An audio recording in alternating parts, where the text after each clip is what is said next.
Bass Pro Shops, one source. Brought to you by Global Outfitters Outdoor University.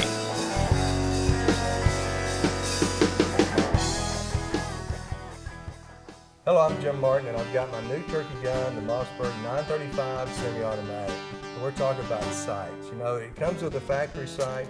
You know, I know there's a lot of options. I'm with Dr. Warren Strickland, my good friend, and Warren, help me, you know, or give me some work options. Through this, huh? Or work through this. Yeah. You know, I know it comes with the factory sights, Yeah. which are fine, but there's some other options I know you explored that may be a better and different applications. Right.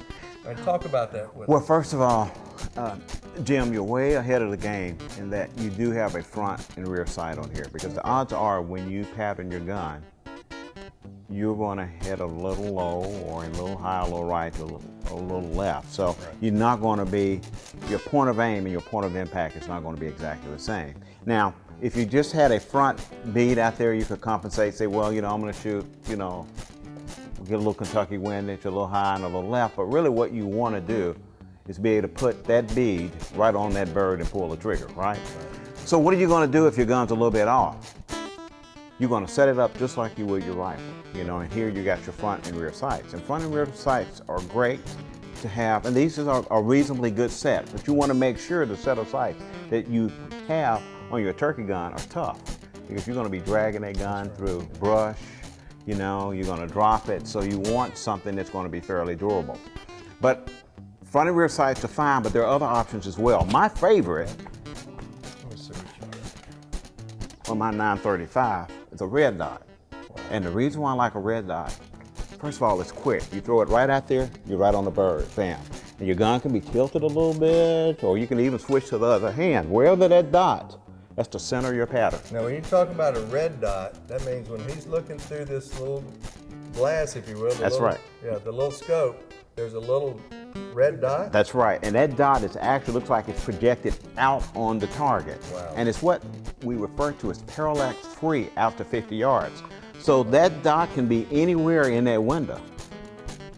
And and it's going to be right on target. So you don't have to line anything up.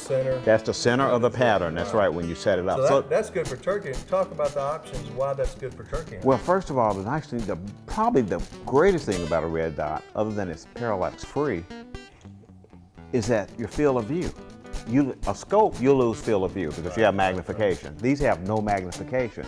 So in low light conditions, or if you just see that head in the brush, if you can see it with your naked eye, if you have enough light, you can see it through this. Take a look. Check this out. Oh, wow. And anybody can pick your gun wherever up. that red dot. That's right. You can turn it sideways, like this, switch to that's exactly wherever right. that dot is, boom. That's right. That is awesome. That's right. I mean, and you don't have to, you know, a lot of scopes you have to get down and it comes in and out. Well, you know, a lot of guys miss the turkey, particularly when they have just one bead, because they lift their head and they shoot high. But you can lift your head as long as that dot's there. That is amazing. So that's the beauty of awesome. that. And I really start laying them down when I put a red dot on my gun. Wow, Yeah. So And it works good, huh? But let me tell you what really works good. You know the easiest bird to miss? Not them out there at 35, 40 yards, one at 10 yards. Yeah, well, you're not kidding. That's right. That's where I've missed. That's where I've missed them, when they get too close, when you really constrict it. You got a pattern about like that at 10 yards, but you put that red dot right there, that's where it's going to hit. Scopes are great. I like scopes.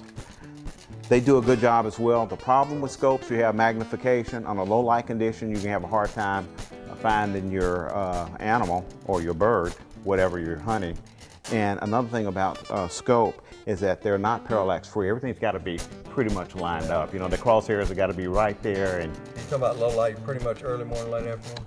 and that's where, yeah. And what about cloudy days? Is it pretty good on that? I mean, Yeah, because you know, a lot of your red dots, like this red dot, the intensity of the dot varies with the light. It's got a little sensor.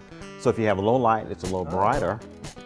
And if it's really bright light, it'll dim it, but it'll adjust to the light that's exposed to that sensor. You know what I like also is how small. I mean, this thing's small. Really small. I mean, Absolutely, you can't tell it's there. And I guess one of the I would recommend, if you decide to put a scope or a red dot on your gun, go to a good gunsmith and get a rail put on. So you really want it mounted solid. You can see I got a Weaver rail, type rail. You can get the rail type for these types. Oh yeah, absolutely. Yeah, get your rail put on, put your red dot, and you're ready to go. And they're tough. they really they could take a beating that those 3.5-inch guns can lay out. Hey, these Mossbergs have so many options, didn't it? Oh, the great guns. Well, I can't wait to get the next. Let's go.